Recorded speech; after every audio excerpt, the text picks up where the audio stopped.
Good morning, good morning, good morning on this lovely Thursday morning. Happy Valentine's Day, and I hope you all have a wonderful day today. Well, this is Demetrice with Demetrice Dowdell Success Academy, and I am bringing you another tip for success on this lovely Thursday morning. Um, as usual, before we get started, I wanted to bring you up to date on some very important announcements. One of the announcements that I do have is that on our Facebook store, which is Demetrice Dowdell Success Academy Facebook page, you will be able to find some new additions, new products that we've added to the store. One of the products is if you are looking for a professional business plan to start your healthcare business. We now have those. They will be customized. We do have that option loaded on the store so that you can purchase. And like I said, they will be customized to your business.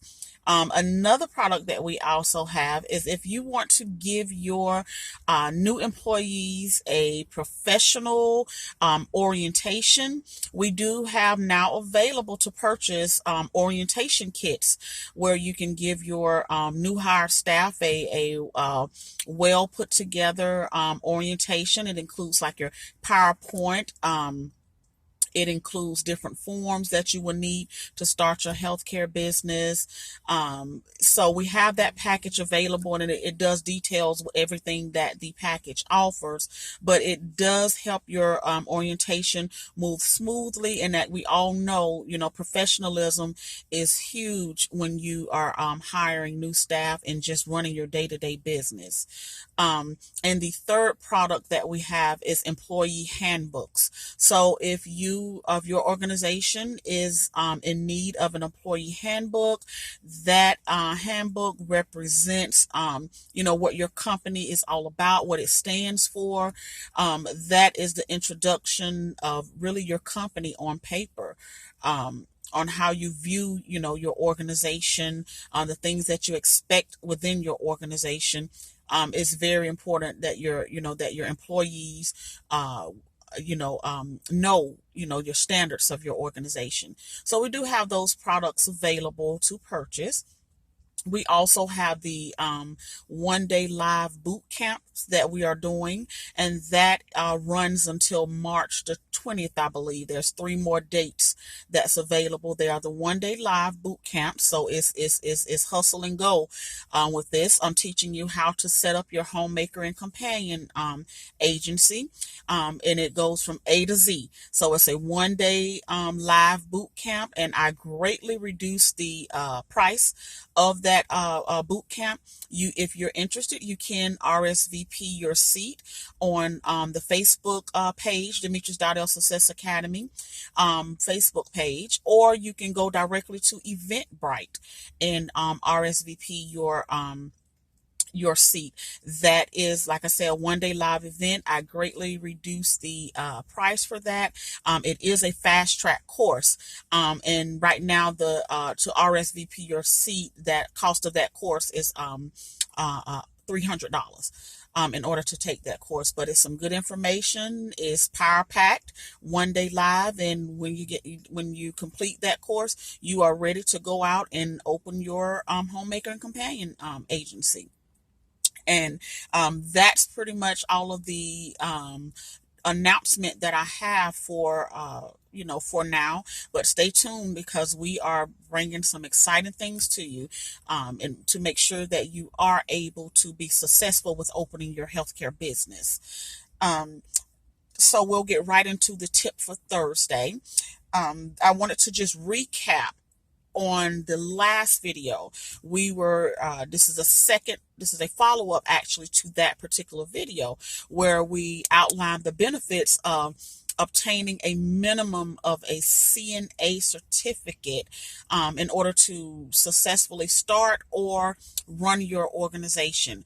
Because like we explained in the first video, the one prior to this one, is that families are wanting to know what what you bring to the table, and if you can back what you bring to the table. So the continuation of this is, if you are actually licensed as a registered nurse or a licensed practical nurse, what benefits would this bring to the table with owning one of the four type businesses that we mostly talk about, which is the Homemaker Companion Agency, the Non-Skilled Home Health Agency, the Adult Family Care Home, or the Assisted Living Facility. And so now we'll outline the benefits of an RN or an LPN owning these type of agencies. And I want to stress again, you do not, I repeat, you do not have to have a background in healthcare to start one of those four organizations. You do not have to have it yet.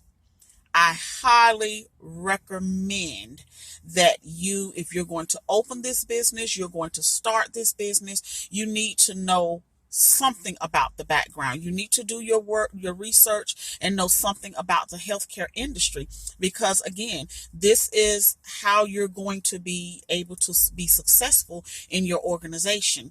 I have seen businesses fail because they're not able to understand that there's a healthcare piece to this business, as well as there's a strategic business strategy that goes along with this type of business. And you have to be able to combine the two of those strategies in order to make your business a success.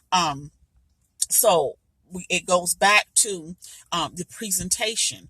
And when you show that you're qualified to be able to take care of someone's loved one, then that confidence level, that family's confidence has skyrocketed in believing in what you say that you can bring, and the services that you say that you're able to provide to their loved one.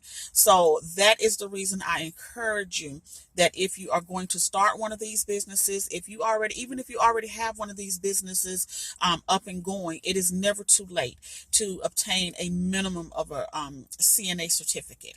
So now, again, you can review the last video and it'll outline the benefits of having a CNA certificate to start and run this particular organization. But this video is going to focus on on running your business with having the RN as well, or the LPN license, okay, to be able to make this happen. Now, the reason that either or benefits in these particular types of businesses is because there is a level of license that you can obtain by virtue of either an RN or an LPN owns the business, or you have the means to be able to contract with a registered nurse or a LPN. And let me give you an example of that. For example, if you were opening an assisted living facility, with an assisted living facility license, there are various levels that you can apply for through the licensure agency.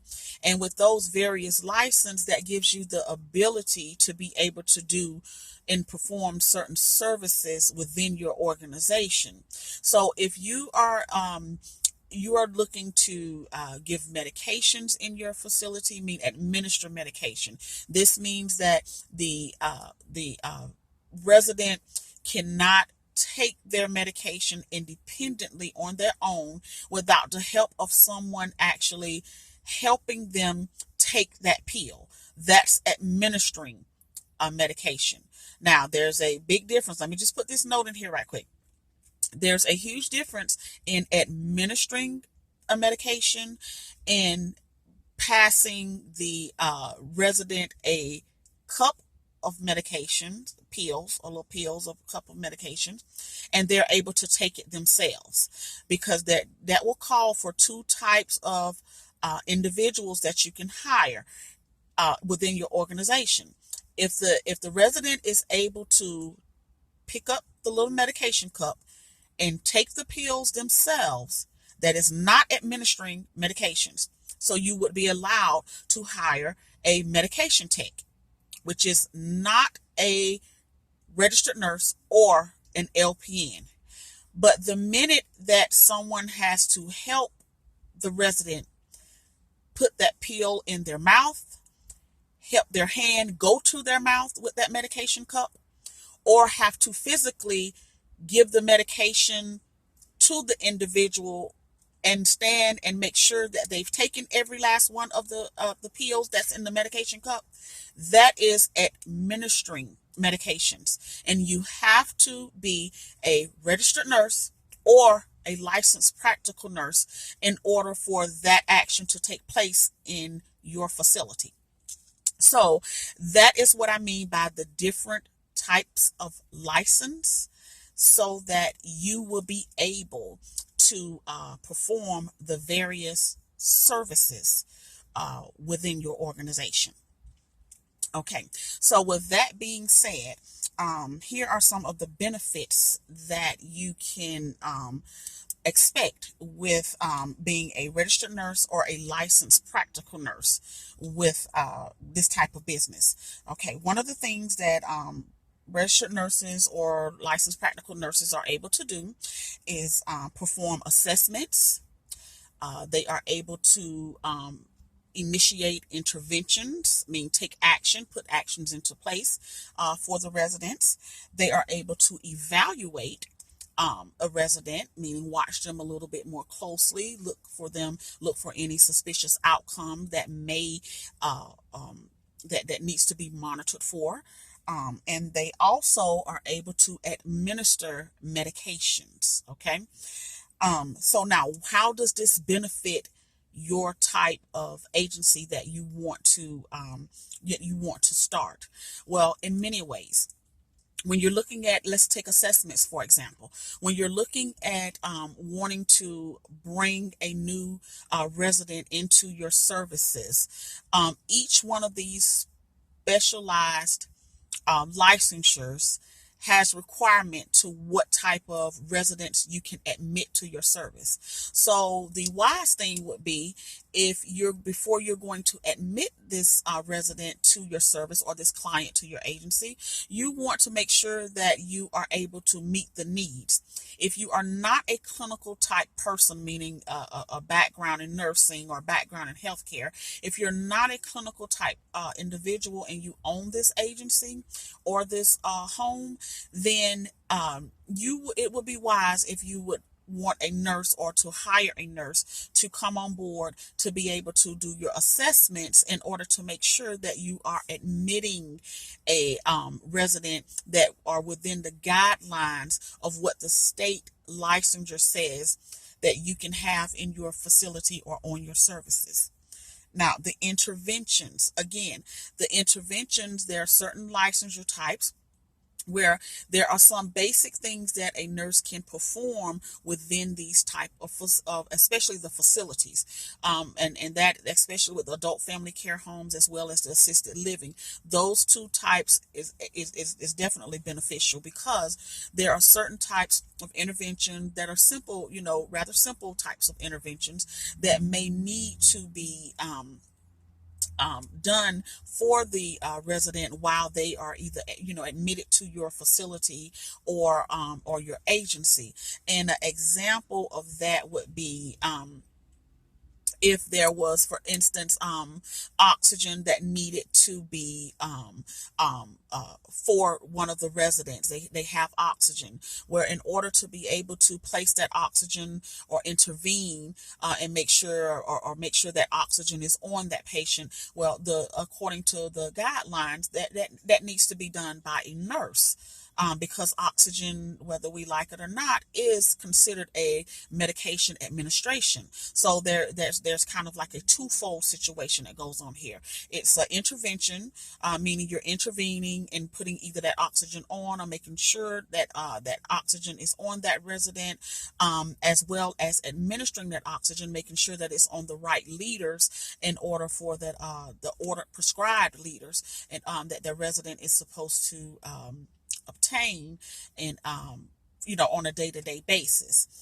And the third thing we look at is evaluation. So your RNs and your LPNs, because of the training that we have, we are able to evaluate a situation after we have intervened on that or assess the need for it. And one of the examples we will look at when we're talking about evaluating is, let's just say a resident was having situations, maybe some complications with their blood pressures. And the nurse has given the medication. Well, first of all, we've checked the blood pressure. We've checked the blood pressure. The nurse has given the medication. And now we're going to evaluate to see any types of effects that the medication may cause. Sometimes there's good effects. And what I mean by that is these are the expected effects that should happen. If a resident has high blood pressure, we give the medication, then we expect the blood pressure to lower to a certain parameter. That would be the RN or the LPN evaluating that situation. In a situation where we look for adverse, meaning, okay, we didn't want this to happen, would be a situation where we given the blood pressure, the blood pressure medication, and then for whatever reason the blood pressure dropped too low, and now the patient is having some unexpected complication. Those are the things that we don't want to happen. Yet it is an evaluation, but then that registered nurse or the LPN knows how to intervene in order to get the resident the help that they need. So that would be the different processes that your RN, your LPNs would be able to help you with in order to for you to be able to determine the type of license that you are wanting to get licensed for, B, the type of residents or clients that you are wanting to service, and 3, the benefits of being able to have an on-site clinical personnel that will be able to assess and intervene as needed. And those are the benefits for the RN and the LPN. Now, if you see that you either are not an LPN or an RN and you want to start this business, do not be discouraged, because you can always contract with one. Okay, you can always contract with an RN or an LPN in order to be able to help provide some of these services that you are looking for to obtain, the different levels of license that can go along with starting one of these businesses. And mainly, you will find those licensure differences when you're looking at starting an adult family care home or an assisted living. Okay. So I hope that this helps answer some of your questions. Hope that this is beneficial for you. And this is the conclusion of the tip that I have for you today on this lovely Thursday. And if you have any questions or concerns, I will leave my information in the description box below. And you can always log on to my Facebook page at Demetrice Dowdell Success Academy, and you can check out all of the upcoming events. You can check out our Facebook store, and you can also look for important announcements that I may post there on the page. And don't forget to like the Facebook page if you do visit the page, and don't forget to like and subscribe to my YouTube channel. All right, thank you, and have a wonderful Thursday.